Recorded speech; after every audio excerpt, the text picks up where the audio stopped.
One trend I've seen on Instagram, specifically Instagram, social media, is, folks, it's getting chilly, so I'm gonna throw the hoodie on. So for those who like my sweater, this hoodie, I've been getting a lot of compliments. It's Target, under 25 bucks.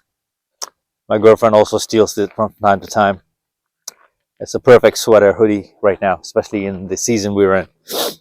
So what I've seen on social media for quite some time, is people reaching out for help, not to me, just generally putting their pain, their sorrow, their misery. I've done it too, by the way. But stay with me on this one. It's like you're putting your business out there in terms of what you're suffering from and with, which is a good step. But the thing is that if you're constantly complaining over the years of why you're the victim, of why things are a certain way, why me, why me, why me, then, and year in, year out, you're deactivating your Instagram, then you're reactivating it. And the cycle just continues. I've seen a lot of people do this. Posting your stories and posting that you're going to commit, you're going to off yourself and drinking and substance abuses and sharing your therapy. These are good things, don't get me wrong. Like, on one sense, in one sense, you're showing your progress and you're showing yourself. It's hard. It's brave to show up, right? It's brave to put your business out there like that. But I think what I lack to see is people making improvements over time. Are you complaining on social media and do you want sympathy? Are you looking for some kind of validation and not seeking the help that you need? Are you gaslighting yourself? Because once you're done, and I see your other stories and your posts, you're a completely different person, like you're fine. Now, I have a couple of acquaintances and friends on social media that will do exactly all these things I talk about, but never choose to get the therapy they need, the help, the professional counseling. Instead, they lean heavily on social media to give them a like, give them a comment. They're overly needy, if that makes sense. That's what I'm looking for. Overly bearing and needy, as if we all don't have our own problems. So they come on social media, they cry, and don't get me wrong. There's nothing wrong with letting out your emotions. If you want to put it on social media, that's fine. I have done it too. But then I bring the Mamba mentality to the equation, which is you fight. You fight. There's a fight or flight. Either you run from me or run with me. I'm coming for it all. Mamba forever. If you know, you know. Like, I still choose to fight. Sorry, folks. This is going to be my last video here for the day, because it's really getting cold. And I wonder, because I've met these people off of social media, and I've even taken them out to eat lunch, dinner. I've offered them a helping hand. I've even offered my testimonial of where I have been in life. I talk about my father a lot on this channel, Parkinson's, what it did to him. I talk about my mother, my toxic mother. Just recently I found out, through my aunts and cousins, that some that I keep in touch with, that all along they just think that she's been mentally off, like there's something off with her. And I now fully, wholeheartedly believe that, because if you've seen my other videos, I talk a lot about her and her impact on me growing up as a child, what she did to my father, what she did to our home. And yes, I did play the victim card for many years. I went to a few therapy sessions. I even leaned heavily on my confidants and my circle, my people, back in California, my best friends and stuff. And I realized why I was drinking so much and looking for outlets instead of getting help. So, hey, I'm raising my hand to say I've been that person. But what's important is recognizing it, aspiring to get past it, You'll never fully recover from it, but you have to learn how to deal with it and park it. It'll never go away, but move forward with it. Like, how can you become better? How can you separate from all of this?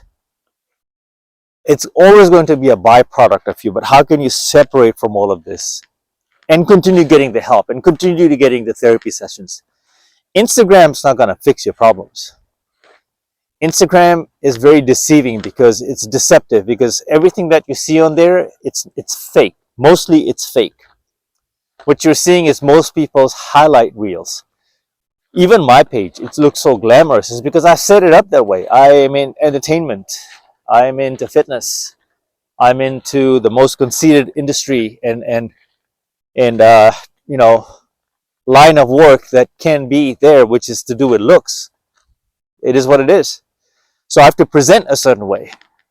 And a lot of people think that that's my life. Well, if you are on my YouTube channel, you are actually getting access to me like no other.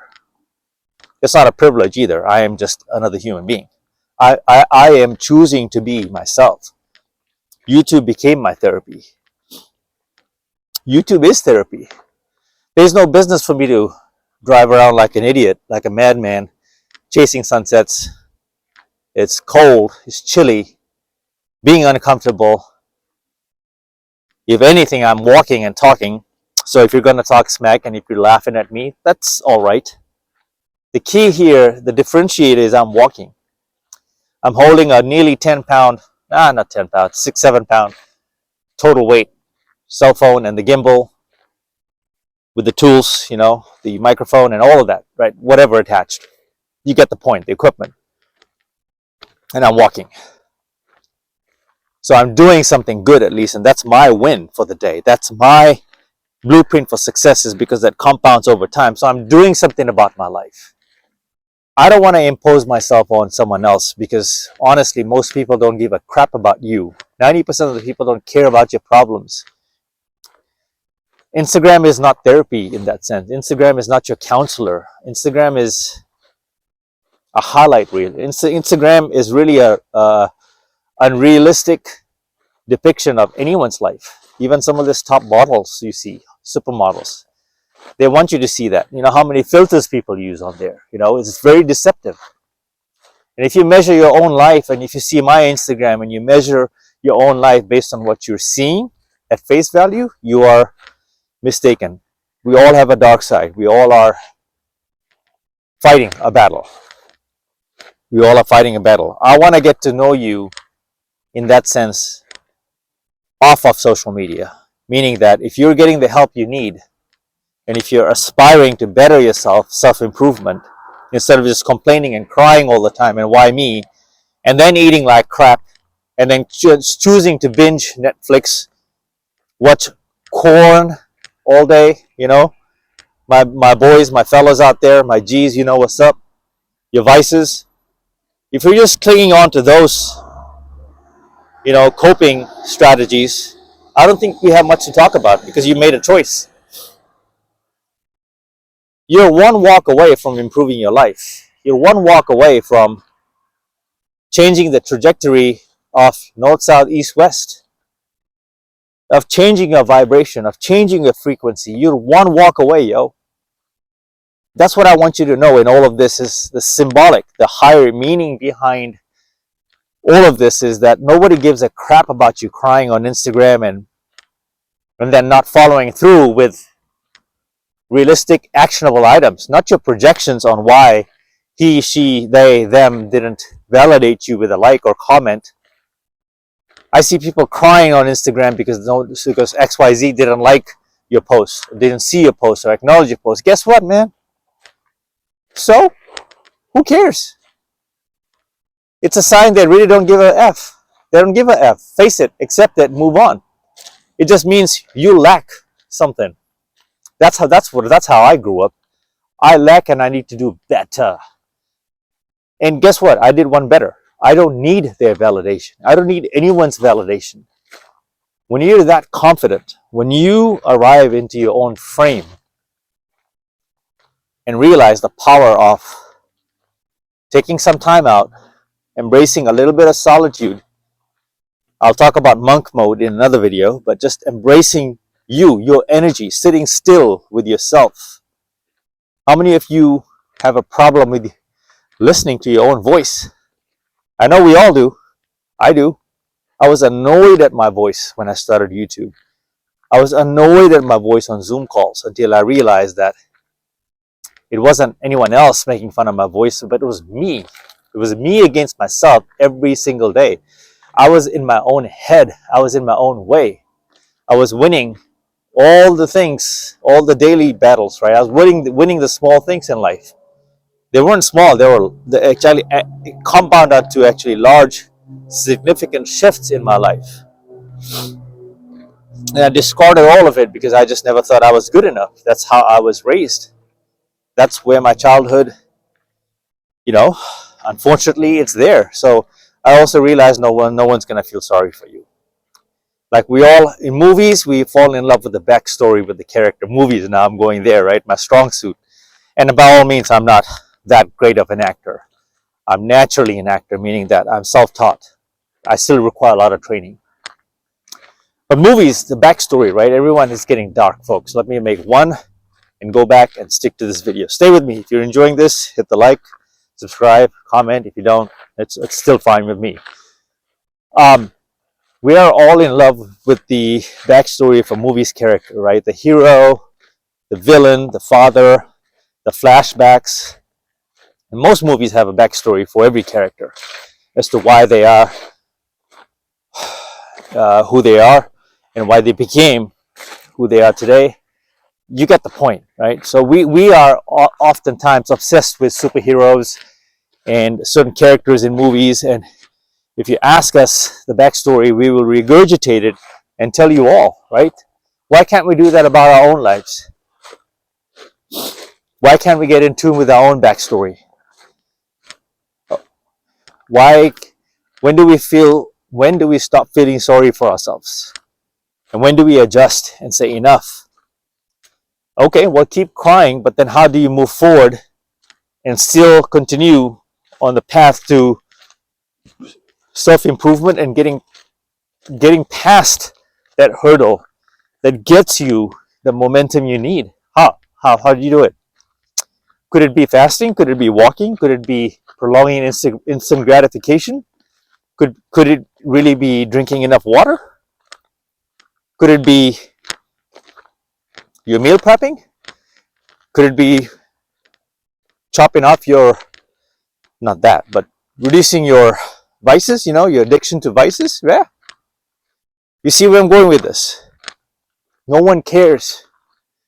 No one cares. There's only a few of us like this on YouTube. I can be my holistic self. I can be my whole self on YouTube. This is the real me. There's no sugarcoating. This is who I am. This is how I talk to my one or two friends that I have. And even then, I just wonder how much they can do for me, because I'm not really looking for that. I am really going into a space that's peaceful, full of serenity, calm, and alignment with my spirit. It's a quantum leap. It's a transformation. I can't explain it to you, but I'm going to tell you and end this video, because the lighting is really going out on me, is that social media is not where it's at. I'm not going to tell you to delete Instagram and TikTok. You can feed off of it and try YouTube for a while and treat YouTube as therapy. Document your progress about your life, about your steps, about your diet, about whatever you're going through. Document it. Something happens to you. YouTube has transformed me, I tell you that. And the 10-second flash and highlight reel that we're all obsessed about other people's lives, it's not real, folks. What I'm doing now is real. It's a little uncomfortable, it's cold, but the joy of walking and what it does to me, I think you know that. Thank you for visiting my channel, listening to me. If you found this helpful, if you enjoyed it, you know what to do. Till the next video, Mamba out.